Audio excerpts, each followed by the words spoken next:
would you even consider yourself a men's rights activist? Would you say that about yourself in some I would way? say yes.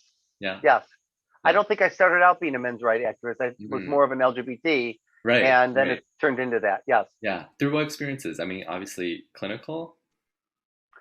Through clinical, and I think I'll tell you, I think some of it is if I try to be a bisexual advocate or a trans activist or a lesbian activist, I get told stay in your lane, get out of the way. You are not somebody. You have no right to talk about me. So then Oh, I'm I like, see. oh, okay, I'm all right. Right, So right. I'll go to my little thing. Okay, okay. So Yeah, I think yeah. it pushed me toward men. But I'll tell you what happens then when I Right. don't talk about lesbians, bisexuals, or trans. They're like, how come you never mention us? You never say. So I'm like, you can't have it both ways. Oh, So if we're good gonna Lord. play this, I'm not gonna say Right. anything. You know.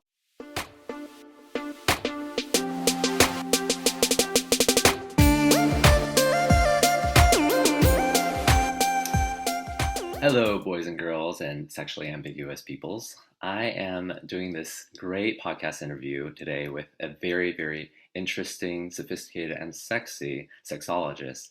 Dr. Joe Kort is a very well experienced therapist with over 3 decades of experience doing social work, therapy, and sexology work in individuals and families who are struggling with their sexual orientation, as well as couple disputes of various sorts.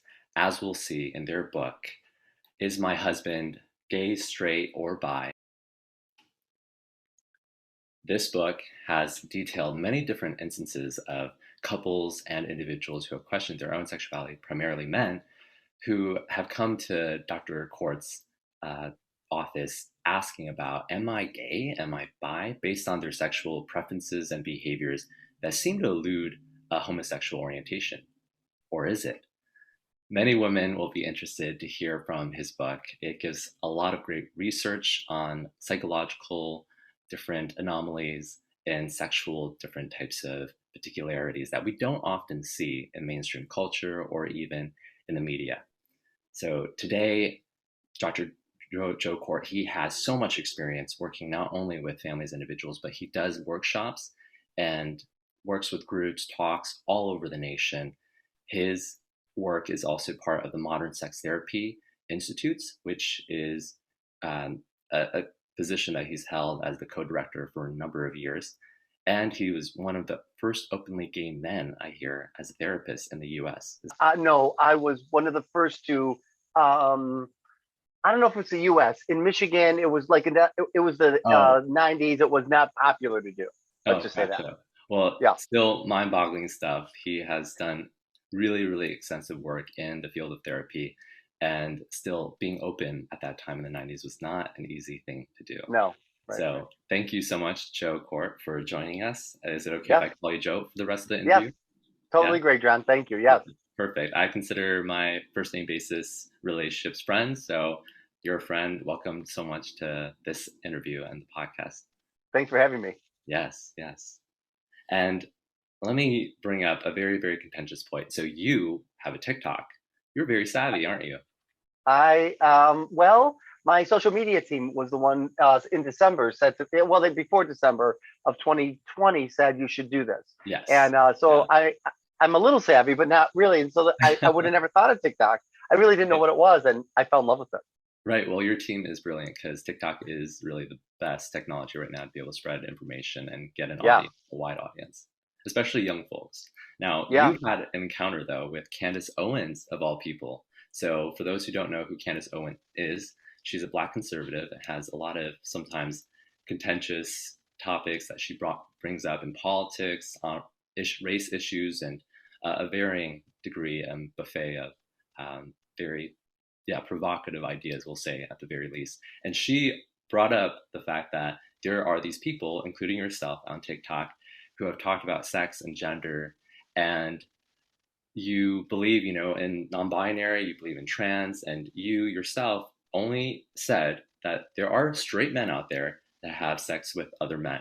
And that was a clip that was taken, maybe out of context, but that was the clip that was used within Candace Owens' little show that day. So I'll roll that really quickly so that the audience can see what that was like. The youth are hanging out on TikTok. What are they seeing? Do you know that straight men can have sex with men and not be gay? They can. Straight men can be attracted to the sex act, but not to the man. Straight men having sex with men doesn't cancel somebody's heterosexuality any more than a straight woman having sex with a woman cancels her sexuality. Women are not the only people who give birth. Trans men and non-binary persons also get pregnant and give birth. It's important to include these people when we're talking about labor and delivery because they do it too. All you Karens out there who have your panties in a bunch about the fact that doctors are starting to use the term pregnant person instead of pregnant women, I want you to listen up. Women are people. Non-binary people and trans men are also people. So this term includes everyone that was born with a uterus and could be pregnant. Okay, so first and foremost, if your doctor looks like that, and if your doctor tells you that, you need a new doctor, right? Your doctor did not pass basic biology, and you should maybe not be allowing that person to do anything with your body at all. I would not trust that doctor. Secondly, my child is not allowed to have TikTok. Well, it's a Chinese asset, for one thing. Correct. Now, this is like what I expect to see if I was walking through a psychiatric facility. Sincerely. These people are memes. Yeah. They are literally memes. They're the things that DC Drano posts on his account and says this is what the left represents. It's like, but these are actual people. This was the video that you countered with. Candace Owens, don't you know things are not so black and white? People in glass houses shouldn't throw stones. Making fun of me and other people who are non-binary, transgender, and that don't think in a binary way around sexuality or gender, does that make you feel like a big person? Does that get you more followers? Well, I have news for you. I have been calling the 90s. They want you back. Yeah, they do. Secondly, my child is not allowed to have TikTok. Oh, but it turns out, you're on TikTok. So there was like Facebook and Twitter. That was like when I was in high school. And okay, cool, we're connecting with each other and that seems okay. And then you get Instagram and suddenly it's all about people being naked and making it less clothes for likes. It's all about getting the like. And now you have TikTok and it's become just pure freakazoid. I'm sorry that the more popular you became, the more of a shock jock and looking for likes and followers to shock people. Really sad. Really sad. With that, I'm very, very sympathetic to some people, conservatives and even my own household and my community who don't always understand that people have different gender orientations and sexual orientations that look very vibrant, right? Like they are not your typical cisgendered heterosexual types of individuals that we see growing up. And now we have what some people classify as non-binary and so forth. And then you bring up the fact in the video that Candace showed of you in the TikTok saying that there are straight men who have sex with other men. And that's not uncommon, as you find, in your work, in your line of work, which will surprise many of my viewers, many people out there who think that, wait, doesn't that just make you gay or bi, right? So what did Candace not get exactly? And how does that relate to your book, Is My Husband Gay, Straight, or Bi? What happened was she doesn't agree with that. And she has very conservative views. I really, really wanted to like her. My nephew and I, we're bonding over her. Like he's really more of a Candace fan and supportive. Yes. And I saw some videos of her when George Floyd was killed and Black Lives Matter began. And I was listening to some of her stuff. I didn't agree with most of it, right. But I wanted to critically listen. I'm not like her. I don't listen to something and go, oh, no. And then, want to erase the whole thing. I want to understand where you're coming from. Yeah. And that's not what she did in that tape that you showed. She just basically makes comments that, she doesn't understand. She's not coming from a place of, she's coming from a place of ignorance. And so, so the idea is understanding that the labels that everybody in that video, not just me, what people don't understand is the original labels weren't enough. They didn't explain it. It isn't just girl and boy. It isn't just gay and straight. There's everything in between, and we didn't have that understanding before. So that's why all these labels and all these discussions are happening. Mm-hmm. Totally. And, as people have watched other videos on my YouTube channel here and podcasts, we do talk about these varying ways in which that people in the modern age are identifying, regardless how you view that, regardless if I agree with it or not. People value their gender identity and their sexual orientation and their lifestyle, how they express themselves, right? So we want to be able to humanize on this channel. I believe that Dr. Joe Kort, you do a fantastic job of that. Joe here, he has great explanations and examples in his book about, yeah, there are straight men who have sex with other men, but it's not because that they're gay or even sometimes because they're bi, right? So Right. I think most people can understand this trope of prisons, okay, there's no women around, so you're going to be filled with testosterone and sex drive, libido is really high, so you're going to have sex with other men. Okay, we can probably accept that. But then there are these typical men that you might see at your work secretly having grinder dates and or just even going on Craigslist and finding a man to have sex with and then leaving really inconspicuously, right? So how does that happen? You bring up different examples within your book of individuals such as Sam, who is bisexual, married to Jillian, and has an open marriage, with certain conditions. You have David, I believe he's the one who's really open to anal sex. Plenty of men who are straight enjoy that, right? Anal stimulation. And then you have Tom, and then Jacob, who's actually gay, as you detail. Now, what are the differences between a heterosexual man who has sex with other men, or bisexual for that matter, a man who has sex with men, but is different from gay? How does that make him gay? Jacob, for example, as you brought up in your book, compared to all these other straight men. So I have 4 questions that I ask. I'm saying 4, with 5. 4 questions that I ask men to answer, and I'm not a gay whisperer, right? So spoiler alert: if I was a gay whisperer, I like you, but I wouldn't be sitting here with you. I'd be on my boat with Cher and Dinah Ross, and we would be enjoying martinis and having a nice time somewhere in a beautiful place. So I only can help men go inside themselves. So I have these 4, because I've always dealt with male sexuality, which turned into with male sexual abuse, childhood trauma, out of control sexual behaviors, which some people call sex addiction, which I don't believe in anymore, but we can also address that. But also then I started to get these men in my office that were sexually fluid, and they would be troubled by it because their wives would have discovered it, or they would be not sure what's going on with them. So the 4 questions that I use to distinguish between these men, I don't know why I can do it, 4, is the first one is childhood memories, youthful noticing, I call it. Right. Did you have, like most gay guys, and even some bi guys, remember, they may not have had the language of what was going on because children aren't taught anything but heterosexuality and being cisgender. So you don't have the words for it, but something's different.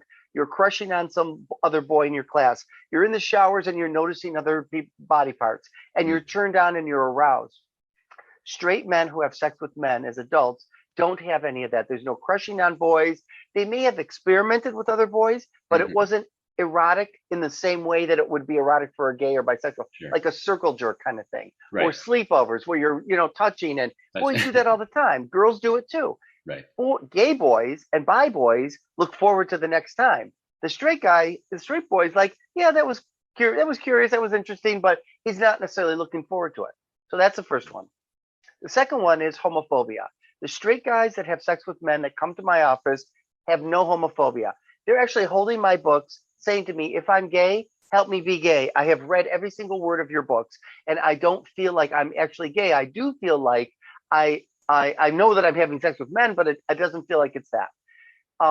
Gay and bisexual men hardly ever make it to my office because I'm too gay for them. I'm too out, I'm too open, and they don't want all that. Really? So no, they're going to go to another therapist to hope that therapist will say you're not really gay, and so let's help you adjust to a straight life. That's what they want, because in the early stages of coming out, you're homophobic, you're internalized and externalized. Then the third one I made was the beach test.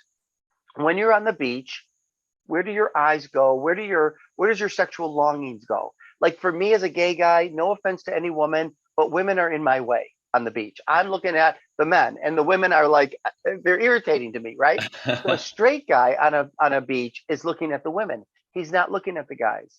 And if he is looking at the guys, he's comparing his body to theirs, but he's not longing for that. He's not interested. It's not like that. And the fourth thing is, who do you want to come home to? Straight men who have sex with men say women, gay men say men, and bisexual men may say one or the other or both. So I don't really that's as far as I can go. I have some other ideas and ways that I teach these men, but then they have to decide for themselves where they think they fit. Sure. Okay, well, very interesting. I read through all your diagnostics with these individual couples, and they seem pretty accurate, right, from what they have been told or what they've experienced. Now, I won't tell you what I think my sexuality is, okay? I think maybe you have some ideas, but can we run through the test really quick just to show how it Sure. works? Yeah? Yeah. So, first test is the beach test, right? Do you have any? No, no. The first one is youthful noticing. Youthful Did you noticing. crush on any little boys? Did you have any kind of curiosity?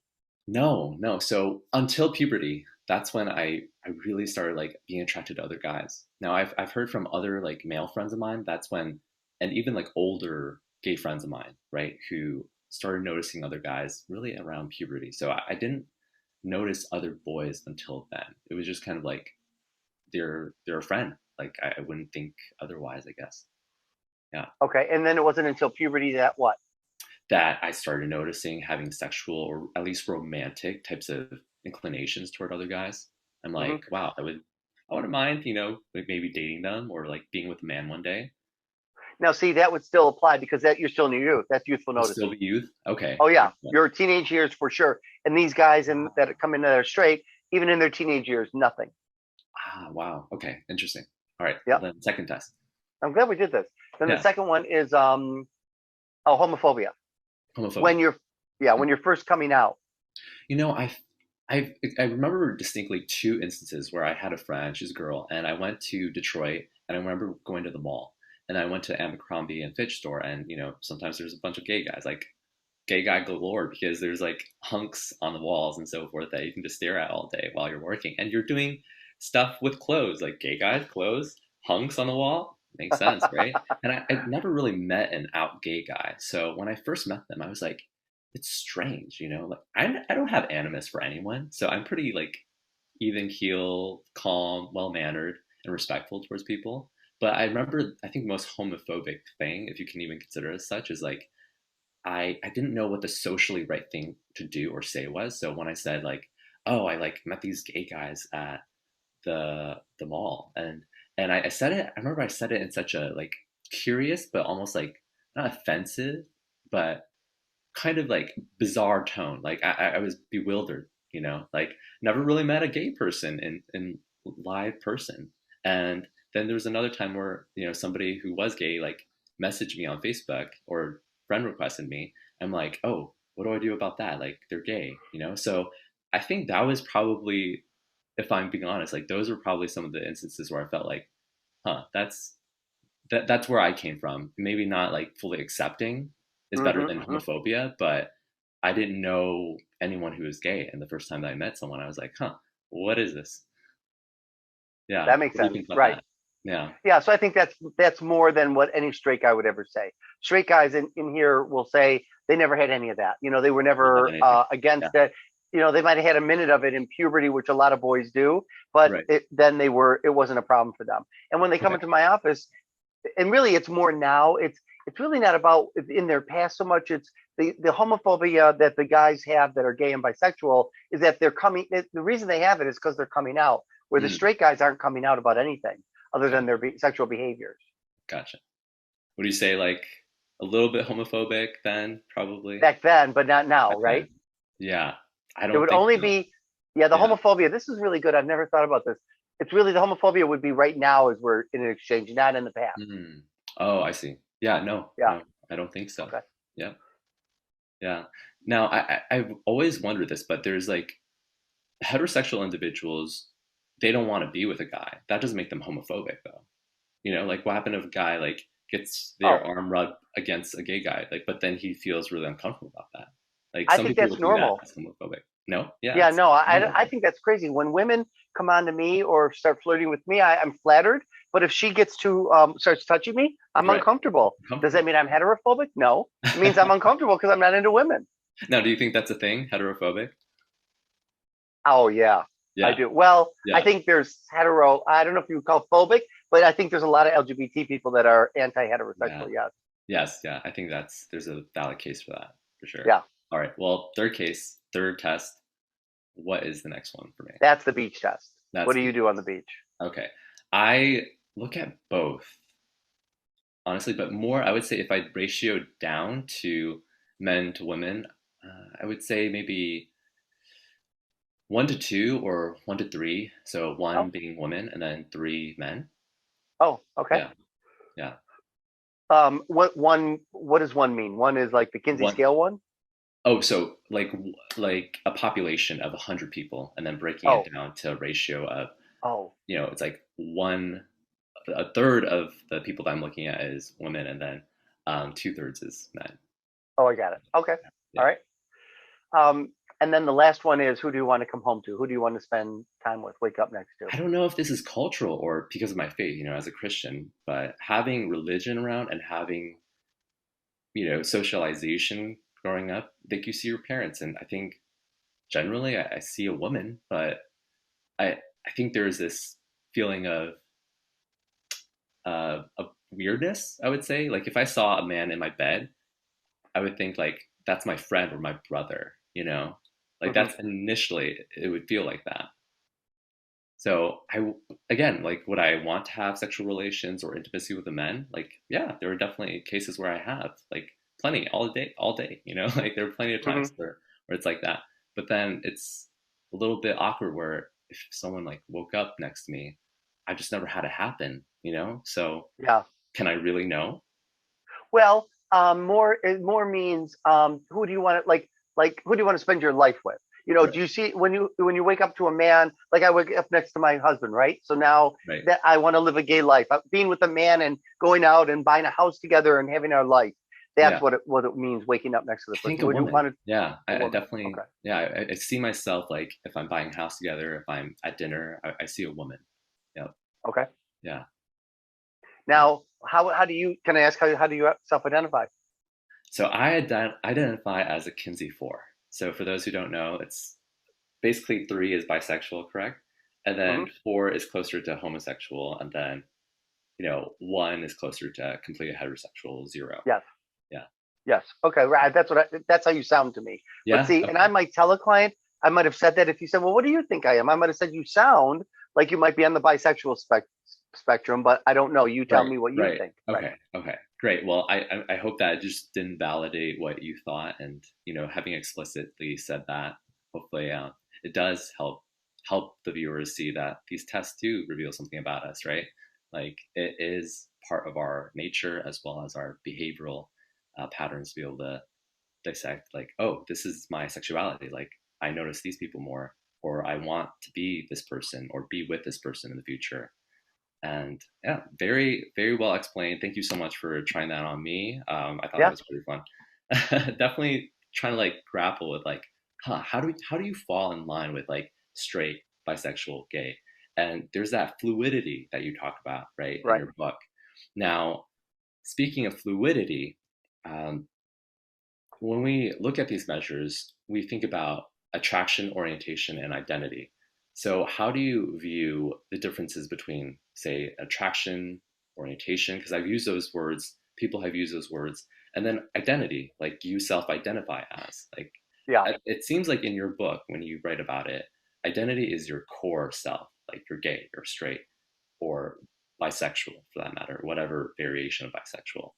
How would you say those differ? So I call it like this: sexual orientation and erotic orientation.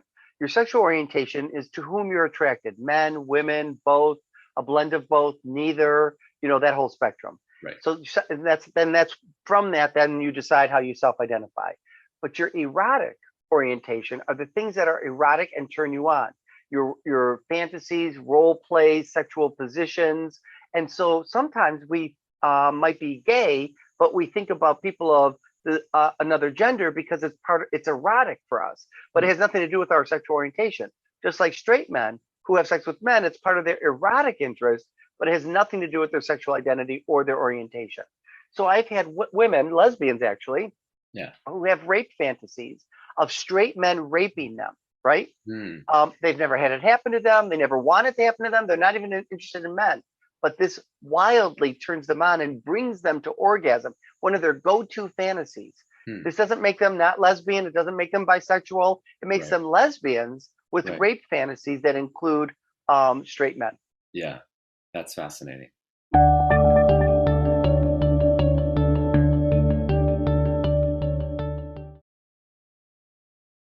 Now, there's the guy, Tom, and his wife that you bring up in the book. And Tom has been sexually abused when he was younger, right, by a coach and a family friend. So when he's going through this, you counseled him individually and you found out about the sexual abuse. And he had been acting out without the knowledge of his wife. And then later, the wife found out, but he was finding people on Craigslist and jacking off with them, masturbating with them, and then doing sexual stuff with them as well. So he was very confused with his sexual identity because of that. And obviously, I think anybody would. He Right. came to you and then you sorted it out and you concluded that he was not gay or even bisexual. Is that correct? Well, I don't remember this particular case. I'll keep going because if you, Yeah. So essentially, it was the coach that he had, and it was his friend's dad, and then they Right. would shower together and everything. And because of that sexual abuse, Okay. you concluded like, whoa, that is part of his core sexual script. Can you explain what that is? Oh And yeah, how does yeah. that change someone's sexuality? Like, does it change, or does sexuality always stay the same? Well, so let's go back. So that he was sexually abused is what happened. And so in that, and now I know what case you're talking about. So he Yeah. was reenacting his abuse. So these weren't sexual urges he had toward men. We would call them trauma urges that he has just towards men. So when you're sexually abused as a child, you return to the scene of the sexual crime and you end up reenacting it. And we can talk about that, Right. but then it gets embedded into your erotic orientation, which I call in the book core sexual scripts. Okay. So you have an erotic orientation. So I would ask you, if you were my client, well, tell me about the things that the 5 main fantasies. You may have only one main fantasy that turns you on. And then we would interpret it like a dream. I call it cracking the erotic code.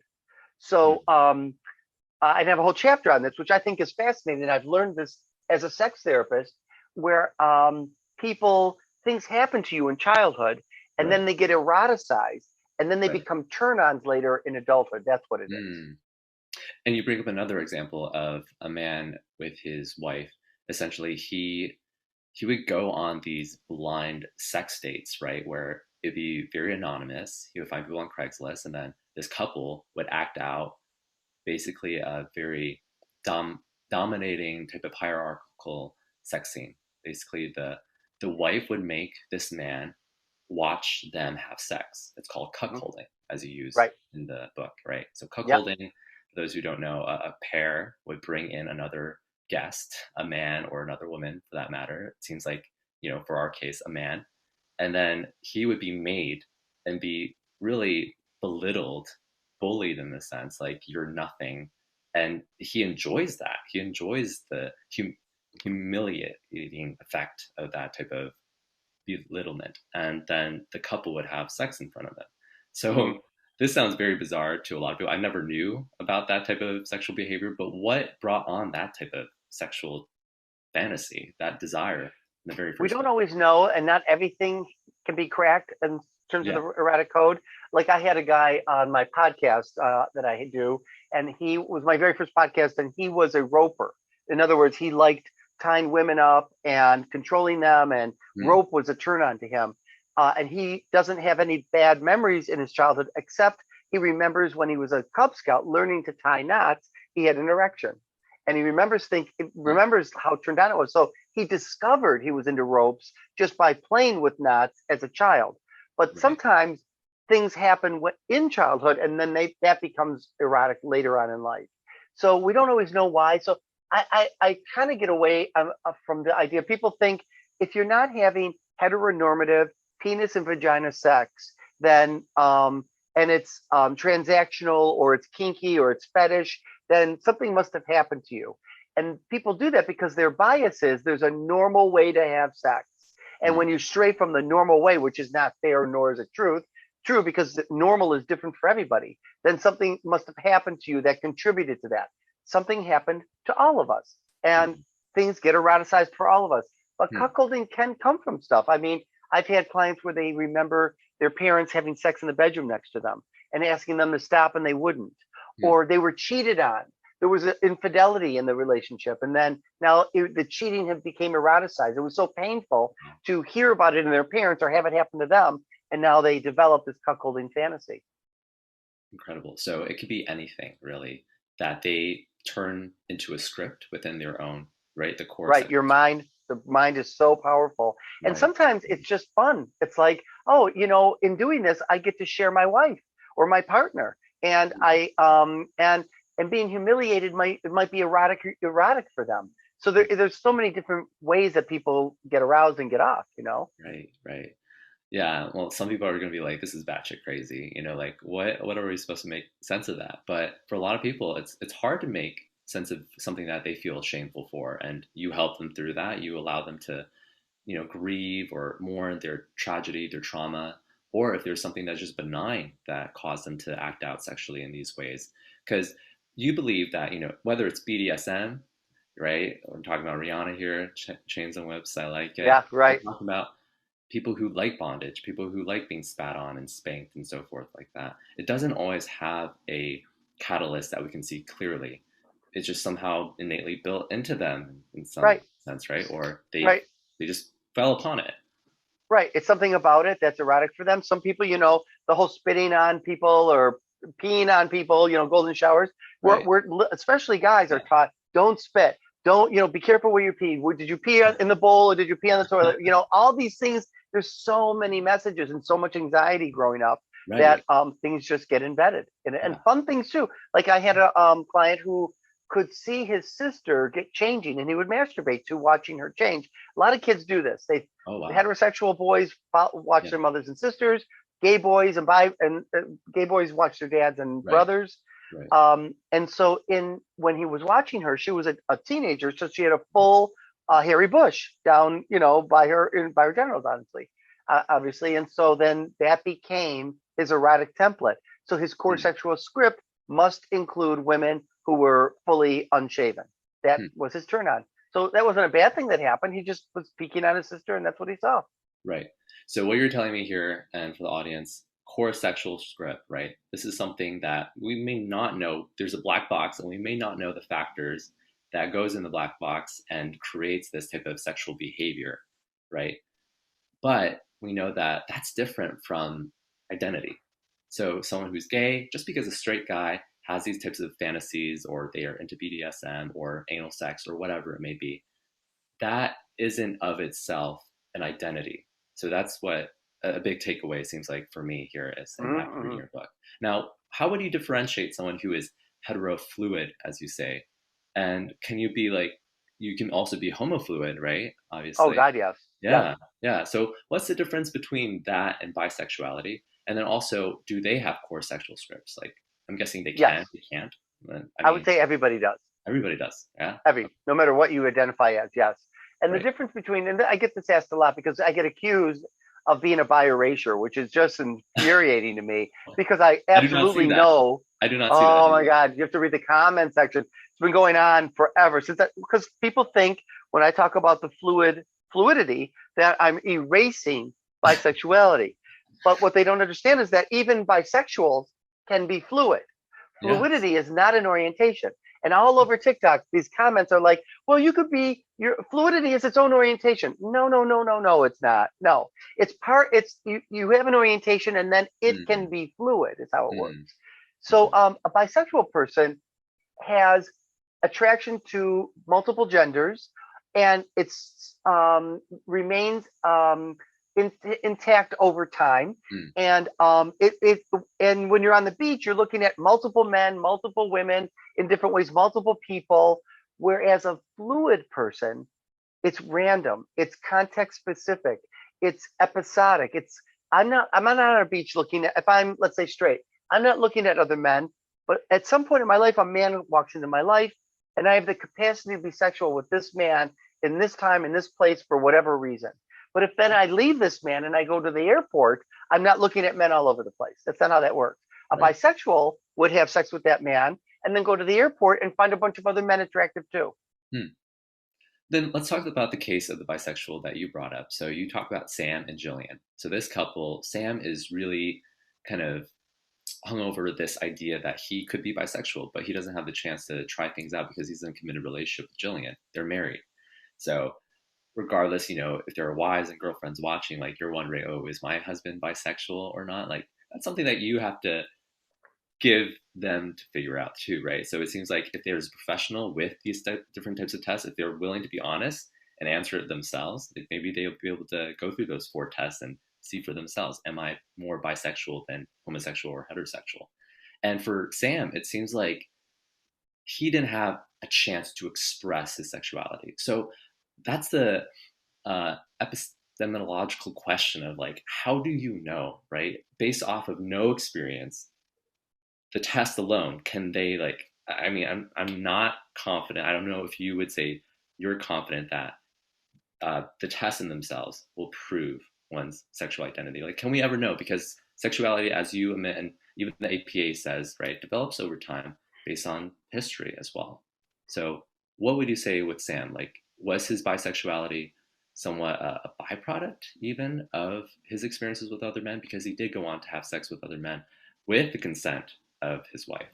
Yeah, yeah, I remember that case very well. They let me write about it in the book. Yeah. So no, I feel like he was always in his case, he was always bisexual, but he didn't know because there's no permission to know anything other than heterosexuality and cisgender. So we have to walk around in this heterosexual trance, right? So now he's married, and now he starts talking about having kids with his wife, and then he starts recognizing, I am into guys.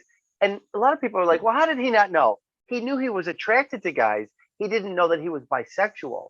He didn't know that he wanted to act on it. So once the coming out process began, he had a delayed adolescence, we call it, like a bisexual adolescence. He needed, like teenagers need to do, is go through this hypersexual period where they're sexual with all kinds of different partners because they're integrating and experimenting and exploring all the realms of being sexual with people that they're attracted to. Right. And then it all dies down. So bisexual men that I've worked with have a better chance of staying married if the wife is willing to let him go through this bisexual adolescence, because when he was done, he was like, okay, I don't need to do this anymore. And he went back to his wife. Right. Wow. And it would have been better if he could have done it before the marriage. But we don't give people permission to know that before the marriage. Totally. And I think what you bring up in the book is like, in those situational homosexual cases of like being at a boarding school, all male boarding school, or in prison, like that's where you probably get to live out, some of your experimentation, like college, for example. We think of college as one of those places where you experiment, as ladies, as men, at frats, sororities, whatever it may be. There's a lot of questions, especially with adolescents. We know that there's more homosexual activity during adolescence. So when I first heard of gay adolescence, I was confused about that term. Is it, when you're an adolescent, like myself, that's when I started having all these same-sex desires? That's what I thought. It's like, people say in mainstream culture, like many parents, even my parents say, well, when did these feelings start? When I came out to them my freshman year of college, right? And I told them, around puberty. And they're like, oh, that's a phase. That's normal. That's normal. So I think there's some conflation given your methodology and your definitions. It seems like it's not just a phase if it's something that's chronic, or it's not. Yes, it developed because it didn't happen like when you were like 4 or 5. Sure. Like I have friends who are like that, who are gay, and they always and only exclusively felt attracted to the same sex. But then with my friends who do experience some of these anomalous attractions to people of the same sex in adolescence, right, or young adulthood, they start becoming wary, like, oh, wait, am I actually gay? So the questioning comes in. So what would you say then? Like, is the phase, like, would you say the phase is real? Because a lot of parents may use that still, and it would be conflated. I feel like would be conflated with people who may be genuinely homosexual or maybe genuinely heterosexual. Yeah, I don't know. It's a great question. I don't see it as. I'm not sure exactly what I hear you saying. When I say that it delayed adolescence, it's a way of trying to integrate so that in the end you do realize you are. It's not a phase. Right. Your actual sexual identity. So it's like experimentation. So that's where I think the experimenting of the phase comes in my experience and hearing it from popular culture, right? Like those Family Guy skits where, all the girls like start breaking up at the end of their college career.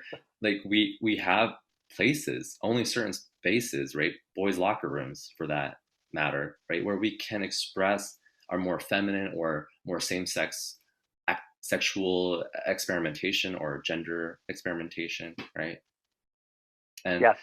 that's very key because I believe a lot of my male friends and a lot of like straight guys, for example, who are not gay, and I'm not convinced that they are. I don't know, but for those who are listening, and you've always questioned, "Am I gay? Am I gay because I have all these like feminine attributes or whatever?"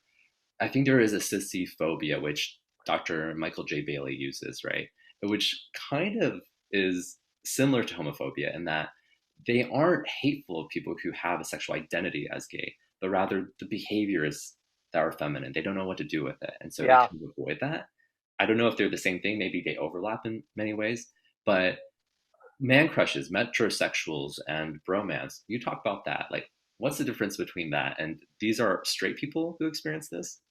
Yeah. So, and let me go back to something you said. Sure. Now they don't call it sissyphobia; they call it femphobia. That's the new word. Emphobia, right, Yeah. right. Right. That's the right word I too. like that better. I like that. I like that. Yeah. Yeah, I don't like the idea of femphobia, but I of understand. course. It's better than sissy. Yeah, Um, yeah. yeah. The thing about bromance now we know there's a book called Still Straight by Tony Mm, Silva. It just came out, and he talks okay. about guys that are in white men in rural areas will have sex with other men and call it giving when they give each other oral sex, they call it bro jobs, right? So in their Okay. minds, Okay. they're Yeah. not gay. They're Right. satisfying an urge to be sexual in a way that they don't feel like they're cheating. The guys that come to me say Ah, exactly the same thing. I right. didn't think of it as cheating because it was a man. And Right. we don't give listen, this is what I always say. We stop touching boys before earlier than we stop touching little girls. We Right. teach little boys not to touch other little boys. We teach them to turn their backs on vulnerability. Don't have access to your feelings. Don't name your feelings. Don't emote. So then later in life, this Mhm. person has nowhere to go with their feelings, nowhere to go. They don't know how to express themselves. And if it is an expression toward another guy, it can't be I have a crush on another guy. It's got to be a man crush. I can't wear a bun in my hair. It's got to be called a man bun. There's got to be a reminder that I'm still a straight guy. Right. And I haven't crossed over just because I'm Yeah. giving somebody a bro job. Yeah. That's a great example. I think men, I don't know if it's biology or psychology, men and women are different in various ways, right? On the extremes, they matter a lot. Like strength and verbal intelligence, women are a lot more higher on that in the extremes. So when you think about like not only homophobia, because men tend to be more homophobic, right? This literature seems to suggest that, Mhm. and they don't always know. Now we don't know the factors of why they exhibit that. Is it because of biology or is that because of socialization? Good And question. I think, like it's probably both on some levels. I mean, we don't have enough experiments or studies to be able to show what are the biological mechanisms of that. Why would it be, say, in the evolutionary sense, more helpful for men to be more homophobic, than women? So it just Mhm. doesn't. I feel like there's no one right answer or clear answer at the moment or theory, but it's totally true. Men are a lot more driven to identify strictly as men. Like there's such a idol worship of that idea Mhm. of masculinity, and any deviation from that as a man is very, very taboo or you're uncomfortable, at least in our society, right? Do you have any idea why? Why would that be? Is it because of World War II, where men had to be more tough and they had to be violent and they didn't show their emotions? Like, what kind of experiences have you experienced in the clinical setting, as well as would you say our historical, cultural atmosphere? And when you say that would make men how? In what that would shape men in what way? So, like World War II, for example, like Yeah. when you think about like our culture, we have certain types of systems, say warfare. Like you teach men to be more masculine, right? Oh, I see what Sergeants you're will be saying. like, "Don't be a faggot," and or they probably don't use that now, thankfully, because Yeah. times Yeah. have changed. But don't be a lady or whatever. They demean you to basically get rid of your skin, and you have to grow thick skin out from that. Like you have to get rid of that old self. That's the common type of trope that is brought up in military language and rhetoric. It's like you are now our people, right? You're Mhm. a new person, and so you have to learn how to be this new man. And even women, right? So they beat the crap out of you with all the demeaning phrases Yeah. and bullying in some sense. It's really out Man of, shaming. yeah, shaming, exactly.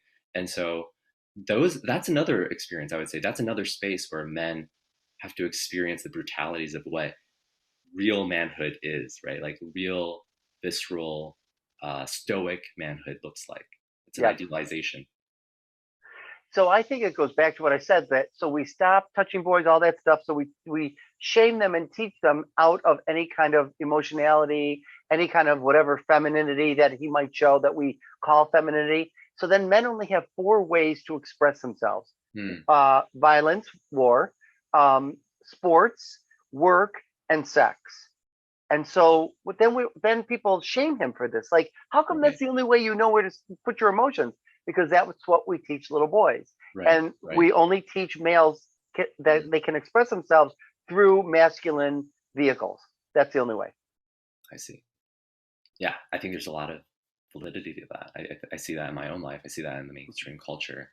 And we don't talk about that enough. It's like, we have feminists, we have LGBTQ talks, but why don't those groups, including everybody else, talk about the struggles that men face? And, we think about like Will Ferrell, who is a men's rights activist, who was a feminist, and he's still a feminist in that, like, we want equal rights. But for men, a lot of the times we don't talk about those emotional issues, those personal types of traumas, that we face because men don't have those outlets a lot of the times. And so, would you even consider yourself a men's rights activist? Would you say that about yourself in some I way? would say yes.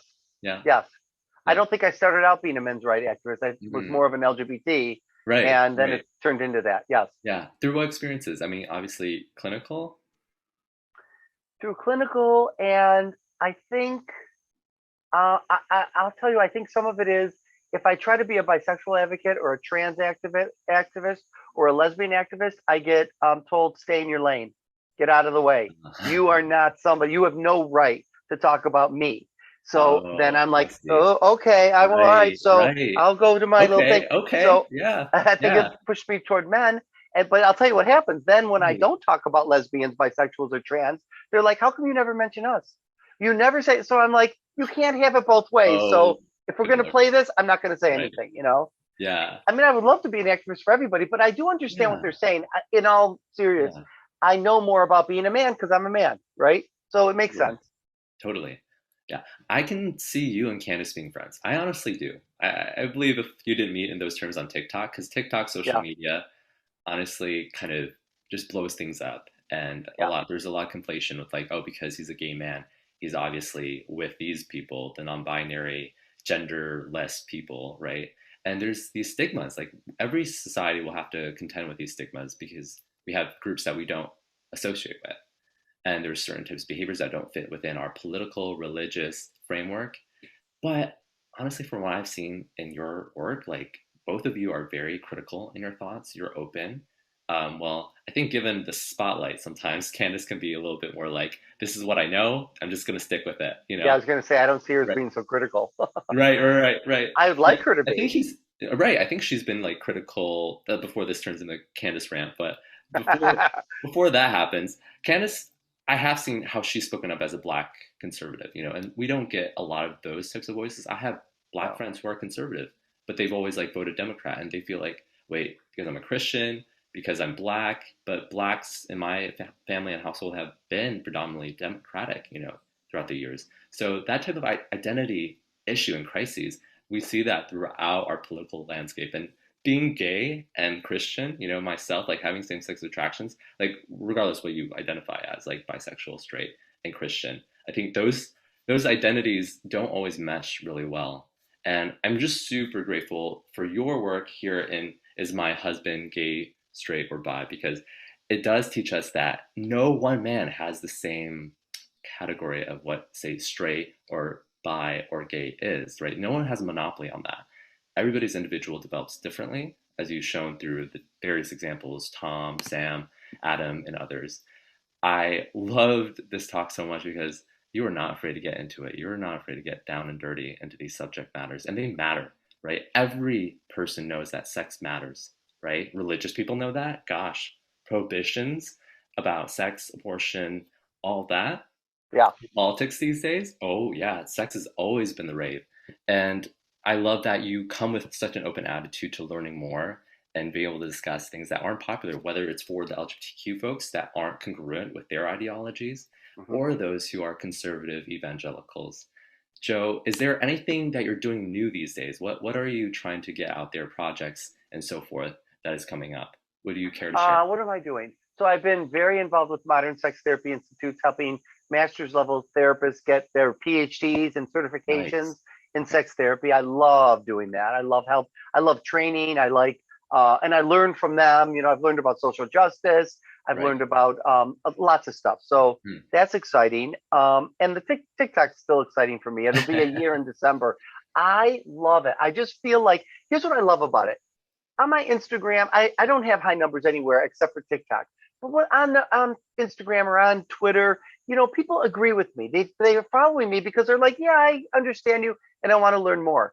On Right. TikTok, you're thrown into each other's lives on each other's FYP page, right? Hmm. And you're like, and then suddenly you're like, wait a minute, who is this? And what? And then you're aggravated. Right. But that's how Right. you want things to be. That's what that should way life Hmm. used to be before all this social media where everybody Everything congregated with insular. like-minded.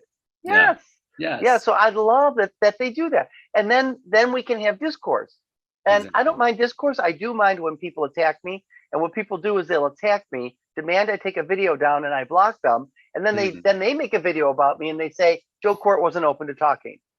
Go yourself. Of course I was open to talking, Wow. but you weren't open to talking to me. You just wanted to tell me that you knew better than me and you want me to take my video down. Right. So that I don't like. But I Okay. do like when somebody says, hey, I don't think I agree with you. And Yeah. let me say why. Great. Let's Yeah. do this because I might learn something too. Right. Right. I feel like you're the gay Joe Rogan right now. I don't know why. Just kind of you got that open vibe about you. You're like critical about thinking through sex topics, gender, and also cultural issues. And people are going to attack you. Like you're speaking up for something. You're always going to be attacked for speaking up for something that you think is right. And gosh, like I think you're personally humble, you know, like in your approach, the way that you write. I sincerely enjoyed talking with you, and Yeah, thank obviously you. we should talk more. We should talk more sometime in the future. I want to hear more about what you're doing. But would you share with your audience, with our audience here, about the different resources and other outlets that they can get in touch with you with? Yeah, so anybody can find me on Instagram, TikTok, Twitter, LinkedIn, Cool. Facebook, if they put at Dr. Joe Kort. Okay. So that's all you got to do, DrJoeKort. And then I'm at joekort.com. Wow. Smart, professional, clean and easy. That's great. And I think that's a Thank wrap. you. Thank you so much, Joe, for sharing your work with us and this book. Please get it. I think it's just also kind of entertaining. If you're a little squeamish with sexual topics, maybe read a chapter or two just to kind of like get a grasp of like, oh, this is what we're talking about. We're talking about BDSM, fetishes, and sexual traumas. It's a little trigger warning for you, but it definitely will educate you about the variant types of sexualities out there. And hopefully you'll be able to get a little bit more comfort about your own sexuality or your husband's sexuality. And having that discussion will prove most useful. Thank you so much, Joe, for joining us here for John Chan Out's the World. Really Thanks for appreciate having me, you. John. Yeah, Yes. thank you. Yeah. See you again. Bye now. Bye.